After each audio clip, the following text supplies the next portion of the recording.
Girls school کی یہ video تیزی سے وائرل۔ ویڈیو ڈیلیٹ ہونے سے پہلے دیکھ لیں۔ ہمیشہ کی طرح میں سب سے پہلے اسکول پہنچ گئی تھی۔ اسٹاف میں سے کوئی بھی موجود نہیں تھا۔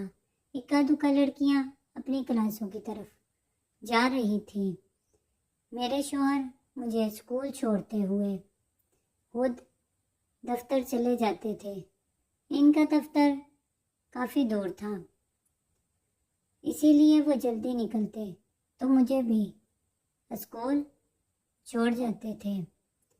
میں اسٹاف روم کی طرف جانے لگی، تبھی برقع اتار کر اسکول میں، مگر اچانک ہی میرے پیٹ میں درد اٹھنے لگا اور مجھے خیال آیا کہ میں نے تو ضرورت کا سامان ہی نہیں رکھ لیا۔ دراصل میرے خاص دن شروع ہونے والے تھے اور میں یہ بات بھول گئی تھی۔ وہ تو شکر تھا کہ میرے بیگ میں ضرورت کا سامان موجود تھا۔ میں نے جلدی سے بیگ سے سامان نکالا۔ ابھی اسکول میں کوئی بھی نہیں آیا تھا۔ ٹیچرز واش روم بہت دور تھے، اسی لیے میں بچوں والے واش روم میں چلی گئی۔ میں نے وہاں پہنچ کے دیکھا تاکہ یہ مسئلہ کسی طرح حل ہو۔ مجھے ڈر تھا کہ کہیں میرے کپڑوں پر داغ نہ لگ جائے، کیونکہ ایسے میں بڑی پریشانی ہوتی۔ لیکن اسٹوڈنٹ واش روم میں جا کر تو میرے ہوش ہی اڑ گئے۔ جو منظر میں نے دیکھا، میری چیخیں سارے اسکول میں گونجنے لگی۔ میں فوراً الٹے قدموں میں واش روم سے باہر نکلی تھی۔ مجھے بکائیاں آنی شروع ہو گئی تھیں۔ اتنے میں ہی دوسری ٹیچرز اور پرنسپل بھی آ گئے، کیونکہ اسکول لگنے کا وقت ہو چکا تھا۔ میری ایسی حالت دیکھ کر پرنسپل صاحبہ پوچھنے لگی، کیا بات ہے؟ میں کیا آج آپ کی طبیعت ٹھیک نہیں ہے؟ میں نے پریشانی کے عالم میں انہیں بتایا کہ میں کیا منظر دیکھ کر آئی ہوں، تو وہ ایک دم ہی ہکا بکا ہو گئی۔ دوسری ٹیچرز بھی حیرت اور پریشانی سے مجھے دیکھنے لگی، کیونکہ یہ ایک گرلز اسکول کالج تھا اور اس کے واش روم میں اس طرح کا معاملہ پیش آنا نہایت ہی سنگین بات تھی۔ پرنسپل فوراً ہی خود واش روم کی طرف بڑھی اور تھوڑی دیر میں ناک پر کپڑا رکھے واپس باہر آ گئی۔ اسکول میں کام کرنے والی ماسیاں آ چکی تھیں۔ پرنسپل صاحبہ نے فوراً انہیں بلایا اور ان سے کہا کہ جاؤ اندر موجود بچی کو اٹھا کر اسٹاف روم میں پہنچاؤ۔ وہ دونوں بڑی مشکل سے اس بے ہوش بچی کو اٹھا کر اسٹاف روم میں پہنچ گئی تھی، جو واش روم میں بے ہوش پڑی تھی اور اس کا سارا یونیفارم خون آلود ہو چکا تھا۔ پرنسپل صاحبہ کے پیچھے ہی کچھ سینئر ٹیچرز اور میں بھی اسٹاف روم میں پہنچ گئی تھی۔ باقی ٹیچرز کو پرنسپل صاحبہ نے ہدایت کی تھی کہ آپ اسکول کی دوسری طلبہ کو دیکھیے، یہ بات باہر نہیں نکلنی چاہیے۔ لڑکیوں کے واش روم کو بھی تالا لگوا دیا گیا تھا۔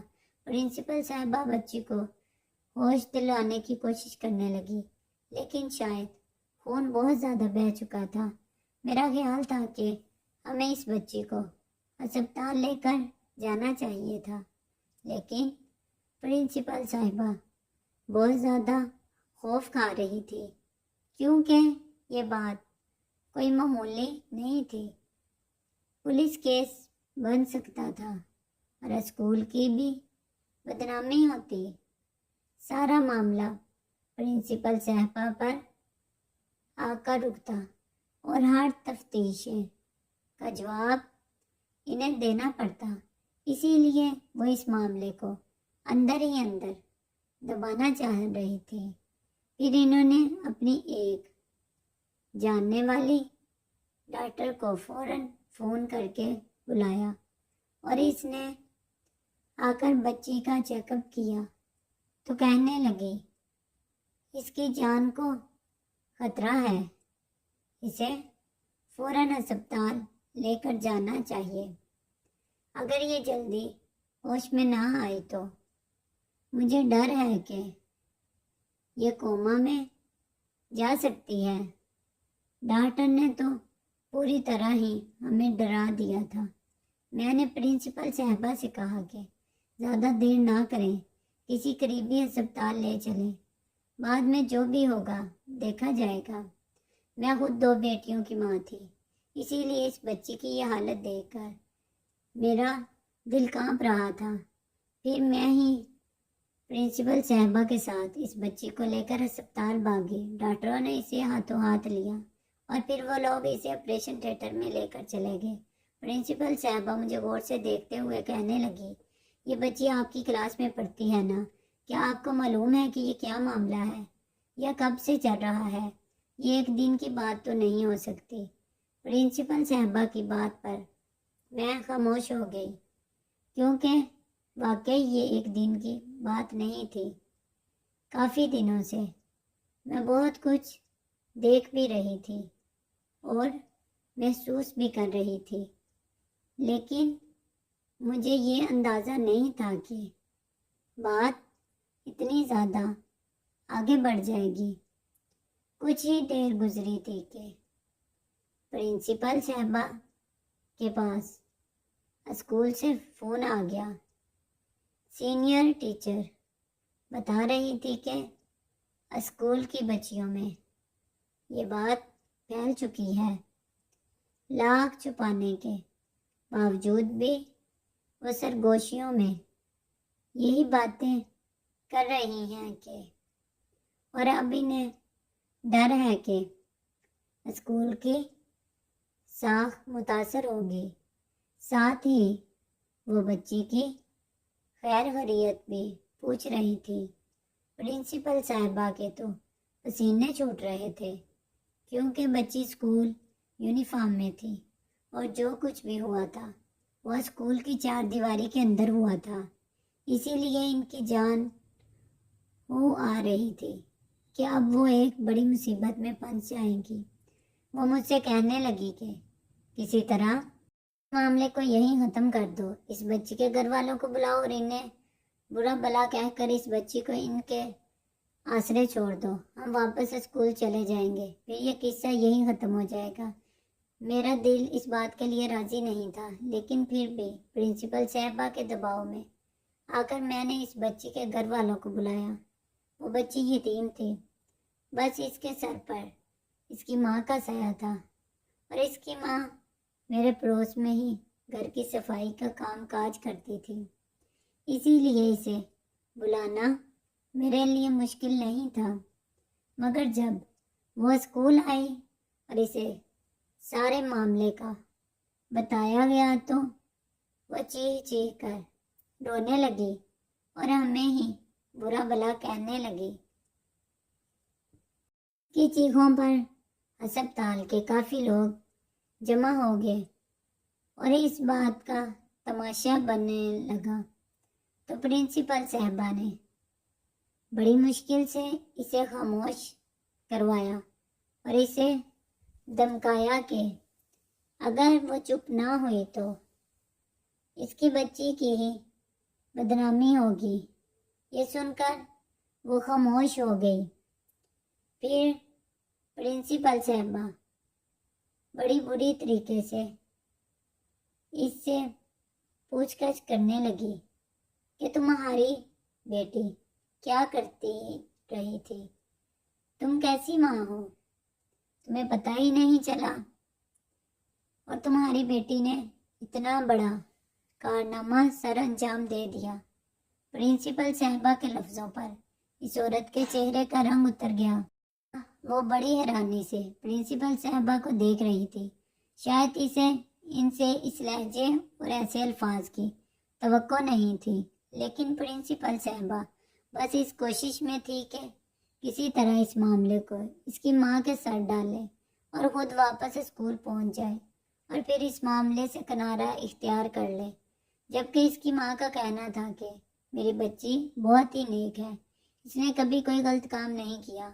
وہ تو ہم سے پوچھ رہی تھی کہ اس کی بچی کے ساتھ اسکول میں کیا ہوا ہے، کیونکہ وہ اسکول کے سوا اور کہیں نہیں جاتی۔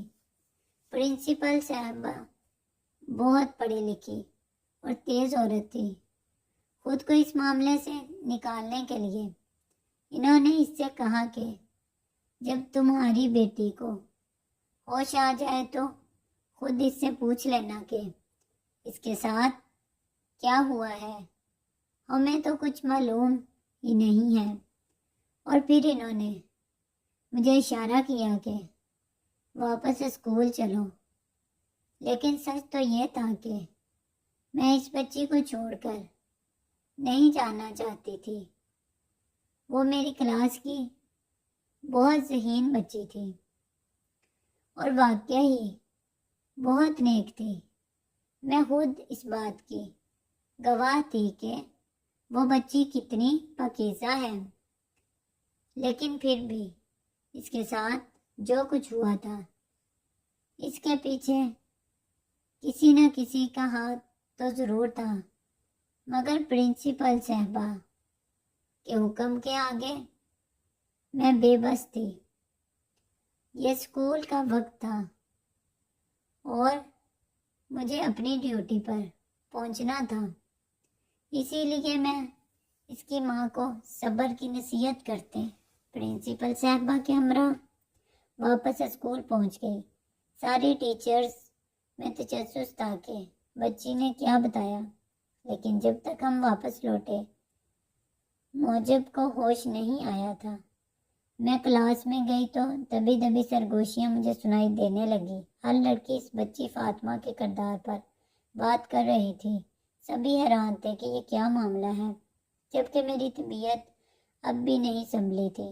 واش روم کا منظر میرے دماغ میں گھوم رہا تھا۔ ایک 13 سال کی بچی کے ساتھ ایسا کیسے ہو سکتا تھا؟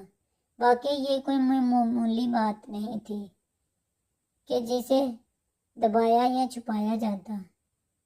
اس کی تو انکوائری ہونی چاہیے تھی۔ پرنسپل صاحبہ نے سختی سے ہدایت کی تھی کہ اسکول میں کوئی اس بارے میں بات نہیں کرے گا۔ واش رومز کی صفائی کروا دی گئی تھی اور جو کچھ وہاں سے ملا تھا اسے بھی ضائع کروا دیا گیا تھا۔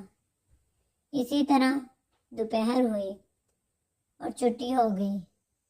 سب ہزاروں سوال ذہن میں لیے اپنے اپنے گھروں کو لوٹ گئے، لیکن میری منزل میرا گھر نہیں بلکہ ہسپتال تھی۔ مجھے فاطمہ کے پاس جانا تھا۔ وہ غریب اور معصوم بچی تھی جسے اس وقت میری ضرورت تھی۔ نہ جانے اسے بھی ہوش آیا تھا یا نہیں۔ میں نے رکشہ کیا اور ہسپتال کے لیے نکل پڑی۔ سارا راستہ فاطمہ کا وجود میرے ذہن میں گھومتا رہا۔ اس کا خون آلود یونیفارم اور واش روم میں پڑا وہ چھوٹا سا وجود مجھے پوری طرح ہلا گیا تھا۔ میں ہسپتال پہنچی تو فاطمہ کی ماں نے بتایا کہ اب اس کی حالت پہلے سے بہتر ہے، لیکن آنکھیں اس نے اب بھی نہیں کھولی ہیں، اس لیے ڈاکٹر اس سے ملاقات کی اجازت بھی نہیں دے رہے۔ پھر وہ میرے گلے لگ کر پھوٹ پھوٹ کر رونے لگی۔ ہائے کہنے لگی، مس نسیمہ، آپ کو تو پتہ ہے میں بیوہ عورت ہوں، گھروں میں کام کر کے گزارا کرتی ہوں، بس چاہتی تھی کہ میری بچی پڑھ لکھ کر کسی قابل ہو جائے تاکہ اس کا مستقبل میری طرح برباد نہ ہو۔ لیکن مجھے کیا پتا تھا کہ اسکول کے 4 دیواری میں میری بیٹی کے ساتھ ایسا ظلم ہوگا۔ اس کی بات سن کر میں چونک گئی اور میں نے اسے کہا کہ تم کیسے کہہ سکتی ہو کہ اس کے ساتھ جو کچھ ہوا اسکول میں ہوا؟ یہ تو کئی مہینوں پرانی بات معلوم ہوتی ہے۔ فاطمہ کی ماں کہنے لگی، کیونکہ کچھ مہینوں سے میری اسکول آنے کے نام سے رہتی تھی۔ میں جب بھی اسکول کا یونیفارم دھو کر استری کرتی تو اس کی آنکھوں میں آنسو آ جاتے۔ وہ کہتی، اماں میرا اسکول میں دل نہیں لگتا، مجھے اسکول نہیں بھیجا کرو۔ جبکہ پہلے تو وہ کسی صورت چھٹی کے لیے تیار نہیں ہوتی تھی۔ مجھے لگا کہ شاید جیسے جیسے بڑی ہو رہی ہے، پڑھائی سے اس کا دل اچاٹ ہو رہا ہے، اسی لیے میں ہی اسے ڈانٹ ڈپٹ کر اسکول بھیجتی تھی کہ پڑھائی ضروری ہے۔ اس لیے مجھے لگتا ہے کہ اس کے ساتھ اسکول میں ہی کچھ غلط ہوا ہے۔ فاطمہ کی ماں کی بات سن کر میں سوچ میں پڑ گئی۔ اسکول میں کچھ میل ٹیچرز بھی تھے جو لڑکیوں کے ساتھ تھوڑا فری بھی ہوتے تھے اور ان کے ساتھ تنہائی میں باتیں بھی کرتے تھے۔ خاص کر سر فہد کی تو عادت تھی کہ وہ موقع ملتے ہی کسی نہ کسی لڑکی سے نزدیک ہو کر کھڑے ہو جائیں اور پھر بلا فضول کی باتیں شروع کر دیتے۔ لیکن میں کسی پر بھی اس طرح شک نہیں کر سکتی تھی جب تک فاطمہ ہوش میں آ کر خود سے کچھ نہ بتاتی۔ کچھ دیر گزری تو میرے گھر سے فون آنے لگا۔ میری بیٹیاں اسکول سے گھر پہنچ گئی تھی، میرے لیے پریشان ہو رہی تھی، اسی لیے میں نے فاطمہ کی ماں سے اجازت لی اور کہا کہ میں شام کو آؤں گی۔ پھر میں نے ان کے ہاتھ پر کچھ پیسے رکھے اور اپنے گھر کے لیے نکل پڑی۔ گھر پہنچ کر بھی میرا ذہن فاطمہ میں ہی الجھا ہوا تھا۔ شام کو میرے شوہر دفتر سے لوٹے تو میں نے انہیں سارا ماجرا بتایا اور یہ سن کر وہ ہکا بکا رہ گئے۔ مجھ سے کہنے لگے کہ وہ بچی اگر تمہاری کلاس میں پڑھتی تھی تو کیا تمہیں اتنے دنوں میں کچھ پتہ نہیں چلا؟ میں نے اپنے شوہر کو بتایا کہ وہ ایک یتیم بچی تھی۔ میں نے ہمیشہ سے ہی اسے پریشان دیکھا تھا، لیکن پچھلے کچھ دنوں سے اس کا حال بہت عجیب سا تھا۔ وہ کلاس میں ہو کر بھی کلاس میں نہیں ہوتی تھی، اس کے ٹیسٹ بھی غلط آنے لگے تھے، پڑھائی میں بھی کمزور ہوتی جا رہی تھی، بس بے دلی سے سارا وقت کلاس میں بیٹھی رہتی، اور اس بات کو میں نے بہت زیادہ محسوس کیا تھا۔ پھر کچھ دن پہلے اس کی طبیعت بھی کافی خراب تھی، اکثر بیٹھے بیٹھے اسے چکر آتے تھے، وہ شوق پر سر ٹک کر کرتی تھی۔ میں یہی سمجھتی رہی کہ گھر کے حالات کی وجہ سے شاید وہ کمزور اور ناڈال ہو رہی ہے۔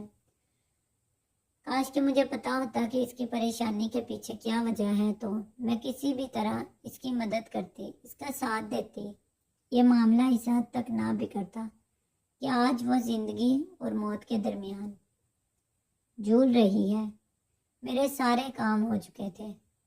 میں نے شوہر سے کہا کہ مجھے ہسپتال لے کر چلیں۔ وہ مجھے ہسپتال لے گئے۔ فاطمہ کو ہوش آ چکا تھا۔ میں فوراً اس کے پاس گئی، اس کا ہاتھ پکڑا، اس کا چہرہ زرد پڑ چکا تھا، آنکھوں سے آنسو بہہ رہے تھے۔ میں نے اس سے کہا، فاطمہ مجھ پر بھروسہ کرو اور مجھے بتاؤ کہ یہ سب کچھ کیسے ہوا اور کس نے کیا۔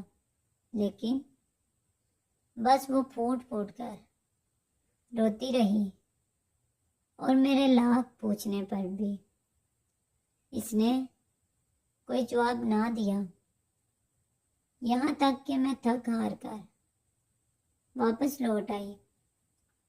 میں چاہتی تھی کہ پولیس کو اس معاملے کی خبر کروں، لیکن فاطمہ کی ماں اس بات کے لیے راضی نہیں تھی۔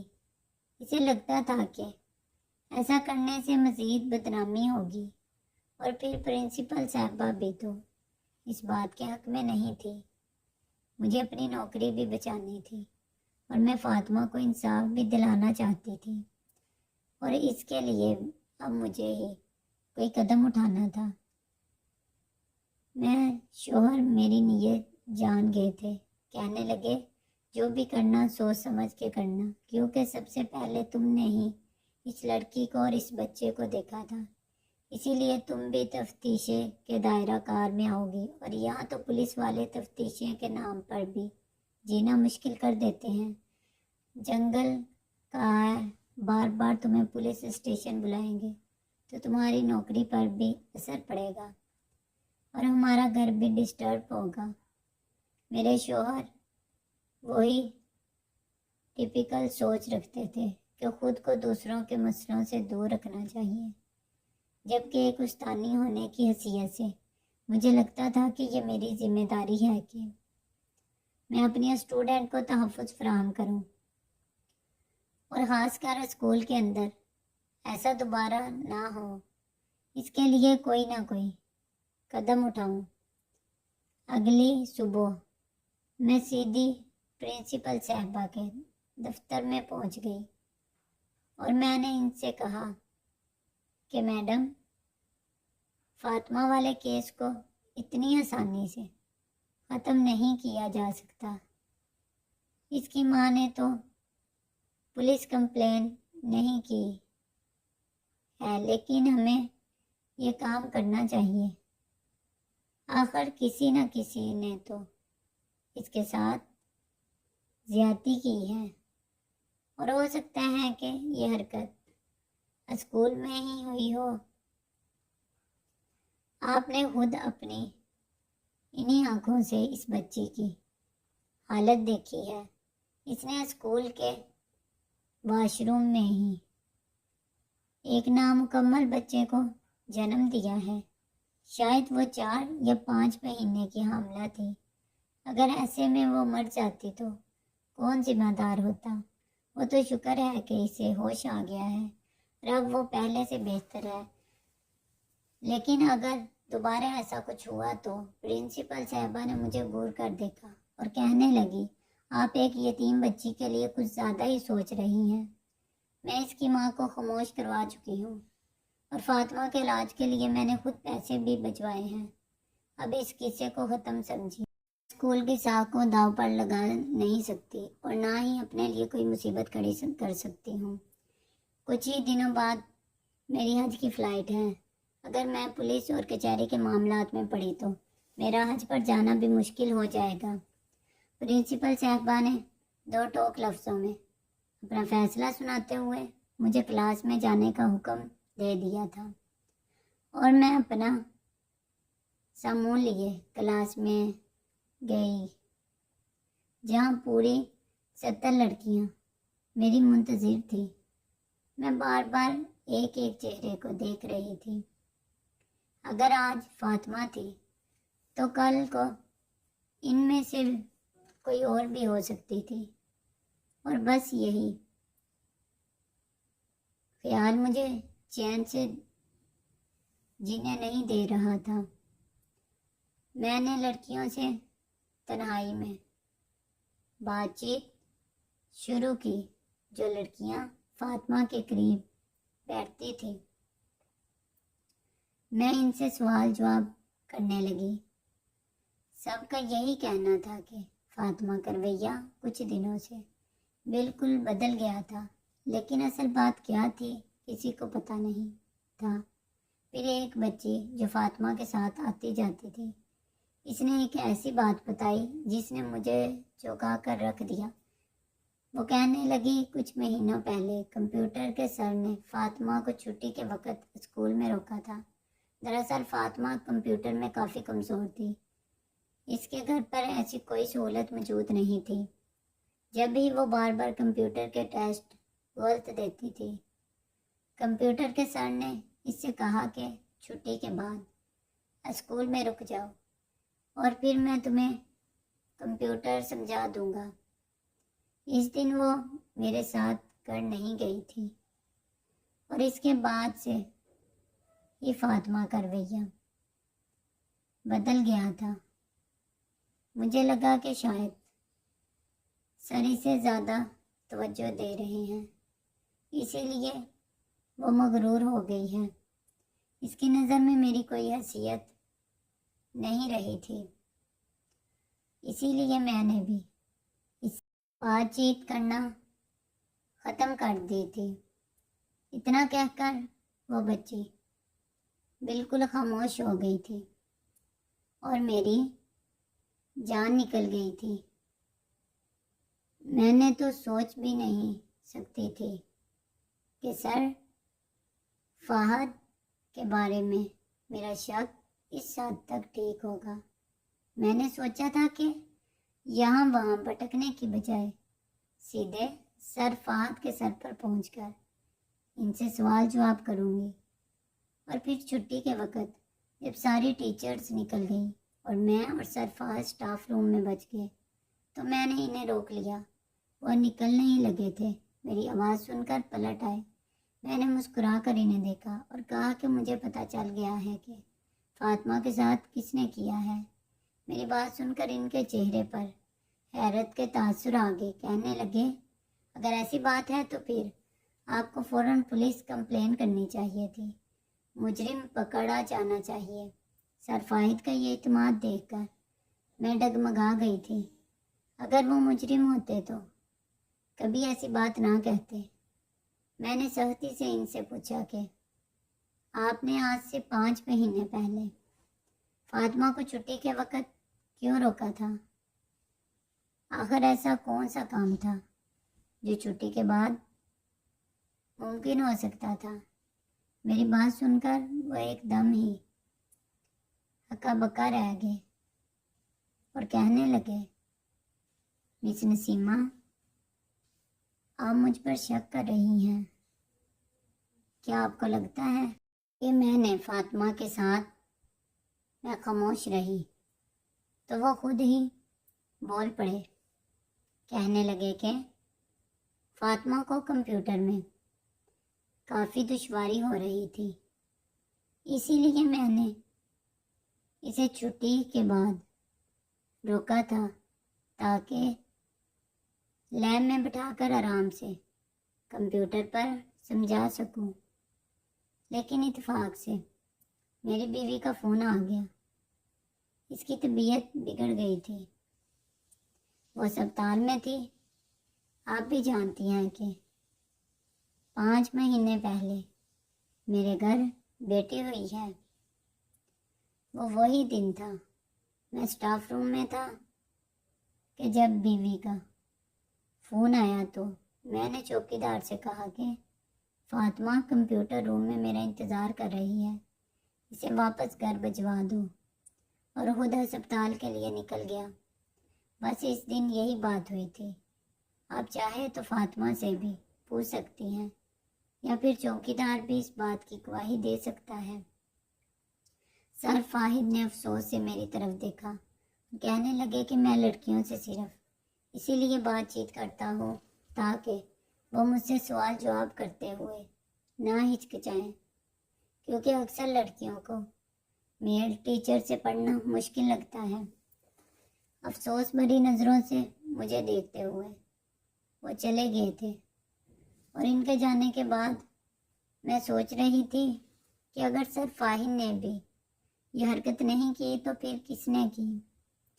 مجھے اب بھی ان کی بات پر یقین نہیں ہوا تھا، اسی لیے میں چوکیدار کے پاس پہنچ گئی۔ میں نے اس سے کہا کہ بتاؤ، 5 مہینے پہلے کمپیوٹر لیب میں فاطمہ کے ساتھ کیا ہوا تھا؟ میں نے بس اندھیرے میں تیر چلایا تھا تاکہ وہ سر فہد کی اصلیت مجھے بتا دے، لیکن چوکیدار کے چہرے کی رنگت نے مجھے چونکنے پر مجبور کر دیا تھا۔ وہ کھلاتے ہوئے کہنے لگا، بی بی جی، مجھے نہیں معلوم، اس کا انداز بتا رہا تھا کہ اسے کچھ نہ کچھ معلوم تھا، اسی لیے میں نے سختی سے کہا کہ میں پولیس کو اطلاع کرنے جا رہی ہوں، کیونکہ میں اب سارا سچ جان گئی ہوں، مجھے خود ہر بات پتہ چل گئی ہے۔ میری بات سن کر بھی